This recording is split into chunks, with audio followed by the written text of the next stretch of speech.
कैसे हैं मेरे दोस्तों, एक बार फिर से आप सभी का हम स्वागत करते हैं आपके अपने YouTube चैनल ज्ञान विद सचिन में। तो दोस्तों, आज के इस कंप्लीट वीडियो के अंदर हम बात करने वाले हैं प्रोडक्शन मैनेजमेंट। जैसा कि ऑलरेडी आप सभी को पता है कि प्रोडक्शन मैनेजमेंट हमारी फेवरेट ब्रांच जो कि मैकेनिकल इंजीनियरिंग है, उसके 5th सेमेस्टर का एक इम्पोर्टेंट सब्जेक्ट है। ठीक है, तो इस मैकेनिकल इंजीनियरिंग के 5th सेमेस्टर के इम्पोर्टेंट सब्जेक्ट की एक वीडियो लेकर के आए हैं, जिसमें हम बताने वाले हैं कि आप सभी के इम्पोर्टेंट क्वेश्चन कौन कौन से हैं। ये जो 2025-26 का सत्र अभी पेपर होने वाला है नवंबर और दिसंबर में, उसके प्रोस्पेक्टिव से क्या ऐसी चीजें हैं जिसके ऊपर आपको प्रोडक्शन मैनेजमेंट में फोकस्ड होकर के काम करना है, जिससे आपके 35 से लेकर के मान के चलो कि 45, ठीक है, 35 से लेकर के आप सभी 45 तक का स्कोर यहां से अर्जित कर पाओगे। और ये जो आप सभी वर्ड देख रहे हो, बैक लगी तो जिम्मेदारी मेरी, जी हाँ, 101% जिम्मेदारी मेरी है। लेकिन जो मैं बताता हूं, जो मैं गाइडलाइन आप सभी के साथ पेश करता हूं, उसको आप फॉलो करें। तो यह वीडियो आप सभी को प्रोवाइड कर रहा हूं। यह वीडियो कई सारे फैक्टर के ऊपर भी डिपेंड करेगा। मैं यहाँ पे लिख भी देता हूं कि कई सारे फैक्टर के ऊपर भी डिपेंड करेगा। तो क्या क्या फैक्टर्स हैं, इस वीडियो में हम डिस्कस करते चलेंगे। देखिए, मेरा इंपॉर्टेंट क्वेश्चन बताने का मोटिव जो है वो इसलिए है कि आप इन चीजों को पहले फोकस करें। लेकिन जैसा कि मैंने ऑलरेडी हर वीडियो में बताया है कि मेरे अप्रोच को समझने के लिए एक एक चीजों को सुनना पड़ेगा। अब आपका पूरा 4 महीने का सत्र होता है। अगर आप 4 महीने को घंटे में कन्वर्ट करो, घंटे के बाद मिनट में कन्वर्ट करो, तो इतना बड़ा लार्ज अमाउंट ऑफ नंबर है जिसको आप खो देते हो। अब उस चीज को तो आपने खो दिया, लेकिन आपको लगता है कि ये जो 10 मिनट में वीडियो में बोलूंगा ये आपका बहुत कीमती है, इसमें बहुत बड़ा आप तोप मारने वाले हो, एक चीज को नहीं सुनना चाहते। कोई 2 की स्पीड में सुन रहा है तो कोई सिर्फ स्क्रीन पर लगे हुए क्वेश्चंस को देख रहा है, और वही बच्चे सबसे ज्यादा परेशान है। मैं भले एक टीचर नहीं हूँ, बहुत अच्छा नहीं हो सकता या बहुत ज्यादा अप्रोच नहीं है, लेकिन जितना भी है आप लोग पर्सनली मुझे मानते हो कि हाँ, इंपॉर्टेंट क्वेश्चन मैं आप सभी के साथ अच्छा शेयर कर पाता हूँ। तो उन अप्रोचेस को समझो, आप खुद से जान पाओगे कि क्या आपको पढ़ना चाहिए क्या नहीं। तो चलिए बिना देरी के अपनी वीडियो की शुरुआत करते हैं। अप्रोच नंबर 1 हमारा है प्रोडक्शन प्लानिंग एंड कंट्रोल। कुछ लोग पीवाईक्यू पेपर के ऊपर फोकस करते हैं कि पीवाईक्यू पेपर मुझे चाहिए। मैं ये कहता हूं मेरे प्यारे साथियों, जो एग्जाम में आने वाला क्वेश्चन है, जो वो चीज मैं बता रहा हूं, तो आपको पीवाईक्यू पे दिमाग क्यों लगाना, उतने में तो आप किसी चैप्टर के टॉपिक को तैयार कर लोगे। राइट बात, ठीक है। आइए हम पहले इसको पीवाईक्यू को जरा इरेज करते हैं और हम प्रोडक्शन प्लानिंग कंट्रोल चैप्टर से आपको बताते हैं कि जो पहला पार्ट का होगा, पहला पार्ट का जो 3 क्वेश्चन आता है वो इन्हीं तीनों से आएगा, यानी इसी चैप्टर से आएगा। यानी इस चैप्टर से आपके 10 मार्क्स क्या है मेरे प्यारे साथियों, फिक्स है इस चैप्टर से। तो पहला अप्रोच क्लियर है, ये चैप्टर आपको 10 नंबर देगा और इसको हमको फोकस्ड होकर के पढ़ना है। ये पहला अप्रोच क्लियर है। आइए दूसरा अप्रोच हम आप सभी के साथ शेयर करेंगे। देखिए, हम एक चीजों को थोड़ा डीपली नहीं ले जाते हैं, पहले क्वेश्चंस को बताते रहेंगे और चीजों को भी समझाएंगे। तो हो सकता है कि आप इस वीडियो को भी अच्छे से वॉच करो, आपका कुछ भला हो, क्योंकि मैं चाहता हूं कि यार जो चीज बताऊं सुनो यार। अगर नहीं सुनोगे तो बहुत तकलीफ मुझे भी होगी, क्योंकि आप मेरी बताई चीजों को फॉलो नहीं करोगे और बाद में जब खराब होगा पेपर तो आप सभी कहीं ना कहीं परेशान रहोगे। देखो, प्रोडक्शन प्लानिंग एंड कंट्रोल है, ये मेरा पहला नंबर क्वेश्चन दिया हुआ है। इसमें दिया गया है पीपीसी से क्या तात्पर्य है, पीपीसी के विभिन्न उद्देश्य क्या क्या है और इसको प्रभावित करने वाले कौन कौन से कारक हैं। ध्यान से सुनिएगा, पहला अप्रोच अगर आप सभी से डायरेक्ट पूछता है कि पीपीसी के विभिन्न उद्देश्य क्या है, एक ही क्वेश्चन पूछा, या आपसे डायरेक्ट यहां पर पूछ लिया कि इसको प्रभावित करने वाले कारक कौन कौन से हैं, तो ध्यान रहे इस बात का मेरे प्यारे साथियों, आपको सिर्फ कारक नहीं लिखना है, क्योंकि मैंने स्टार्टिंग में ही बताने की कोशिश कर रहा हूं कि ये एक थ्योरी सब्जेक्ट है और ये थ्योरी सब्जेक्ट को आपको मैक्सिमाइज करना है, यानी अधिक से अधिक लिखना है। तो आपको पीपीसी से क्या तात्पर्य है, यानी पीपीसी के बारे में लिखना है, फिर इसके ऑब्जेक्टिव्स को लिखने हैं, फिर प्रभावित करने वाले कारक को लिखने हैं। लेकिन अगर आपसे सिर्फ पीपीसी पूछ रहा है, यहां पे पूछ रहा है, तो आपको पीपीसी लिखना है और इसके विभिन्न उद्देश्य क्या है इसको लिखना है, और फिर इसके प्रभावित करने वाले कारक को लिखना है। यानी कहने का मतलब है अगर इन तीनों टॉपिक में से कुछ पूछता है तो तीनों को ही लिखना है, तब जाके आपका 2 पेज कंप्लीट होगा पहला। और ये मैं आप सभी के साथ लिख देता हूं, ये 100% एग्जाम में छपा हुआ मिलेगा, इसमें कोई भी दो राय नहीं है। और पहला ही क्वेश्चन छपा मिलेगा और 100% छपा मिलेगा, 101% छपा मिलेगा। और एक इंप्रेशन देना है इस क्वेश्चन के माध्यम से, इसके आंसर को लिख करके एक इंप्रेशन देना है एग्जामिनर के ऊपर कि मुझे आता है, मुझे चीजें पता है।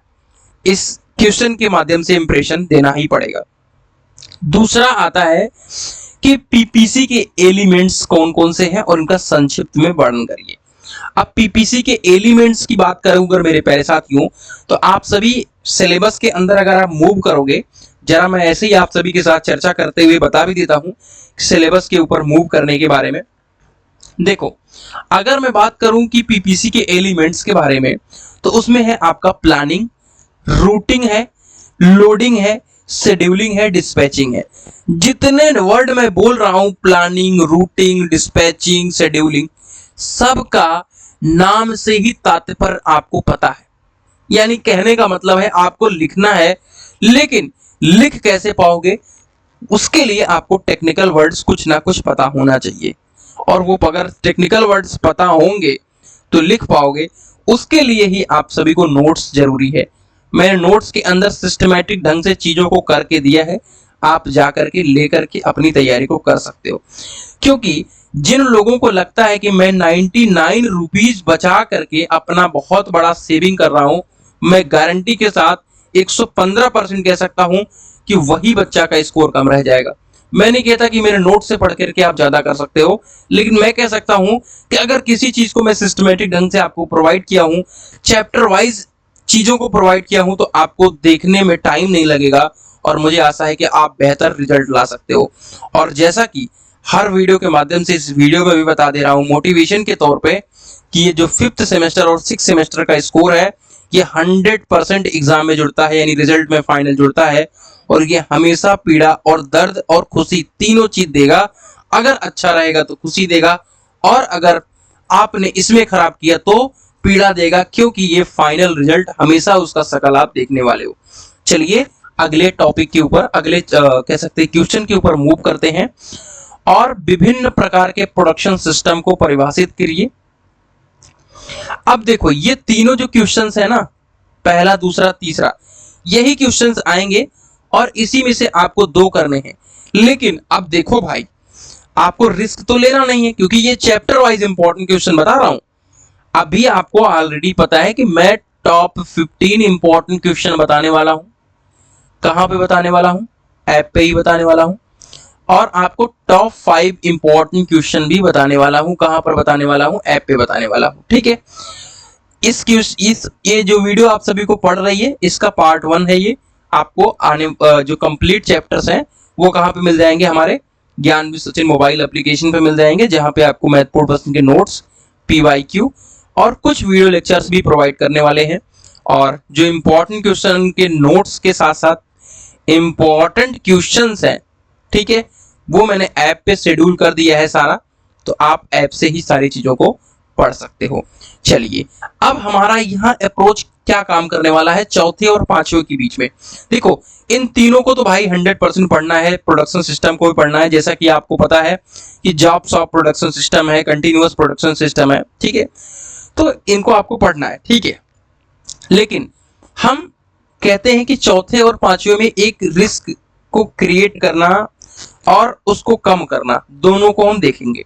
क्योंकि हम चैप्टर वाइज इंपॉर्टेंट क्वेश्चन बता रहे हैं तो रिस्क नहीं ले सकते, यानी इस चैप्टर से जो बनना है वही बन देना है आपको। देखो, 3 क्वेश्चन बनने हैं और 2 करने हैं, तो इन ऊपर के तीनों चीज से तो आपका काम बन जाएगा, 103% बन जाएगा। लेकिन आप अगर 1% भी रिस्क नहीं लेना चाहते हो तो ध्यान से देखो, आपके सिलेबस में है ब्रेक इवन एनालिसिस और गैंट चार्ट, ठीक है, गैंट चार्ट। अब ध्यान से सुनना, ब्रेक इवन एनालिसिस पढ़ना पड़ेगा और गैंट चार्ट पढ़ना पड़ेगा। ध्यान से सुनना मेरी बात। तो आप ये कर सकते हो कि इन दोनों को क्या कर दो, मार दो। यानी मार दो का मतलब लेफ्ट कर दो, लेफ्ट कर दो और उसके बदले में आप प्रोडक्शन कंट्रोल सिस्टम पढ़ लो और इसके क्या क्या फील्ड हैं और उद्देश्य क्या है। मैं इस चीज को 110% गारंटी के साथ कह सकता हूं कि आप इन दोनों को नहीं पढ़ते हो, क्योंकि गैंट चार्ट को भी बनाना पड़ेगा और समझना पड़ेगा, ब्रेक इवन एनालिसिस ज्यादा टफ काम है। लेकिन प्रोडक्शन कंट्रोल की चीज को कंट्रोल कैसे करना है, अपने प्रोडक्शन को कैसे कंट्रोल करना, बहुत इजी वे में पढ़ पाओगे। तो मैं आशा यही करूंगा, मैं एक बार जरा पेन को चेंज करूंगा और उस पेन के साथ मैं प्रदर्शित करना चाहूंगा कि ये क्वेश्चन, ये क्वेश्चन, ये क्वेश्चन और ये क्वेश्चन आप तैयार कर लेते हो तो आपका जो मैंने स्टार्टिंग में बताया 10 मार्क्स क्या है, फिक्स है, वो मैंने बता दिए। एक क्वेश्चन पहला 100% है, यानी 5 नंबर फिक्स है। अब 3-5 के लिए, यानी 3 क्वेश्चन में 5 की ज्यादा लड़ाई है। देखो उसमें यही चीज कहूंगा कि प्रोडक्शन सिस्टम और आपका प्रोडक्शन कंट्रोल सिस्टम, इन दोनों में से एक फंस जाएगा और आपका 10 नंबर बन गया। तो ये हमारा पहला चैप्टर कंप्लीट हो गया। ठीक है, चलो अगला हमारा चैप्टर नंबर 2 है इंस्पेक्शन एंड क्वालिटी कंट्रोल। ठीक है, चैप्टर नंबर 2 है, इंपॉर्टेंट चैप्टर है। ठीक है, और यहां से भी आप सभी को 10 मार्क्स मिलने वाले, यानी इसी दोनों चैप्टर से ही तो 20 नंबर मिल जाएंगे आराम से, पास तो इसी दोनों से हो गए आप। लेकिन ये थ्योरेटिकल है, तो ध्यान देना। अगला हमारा जो इंपॉर्टेंट बात बताना था वो था कि टॉपिक नेम याद रखना।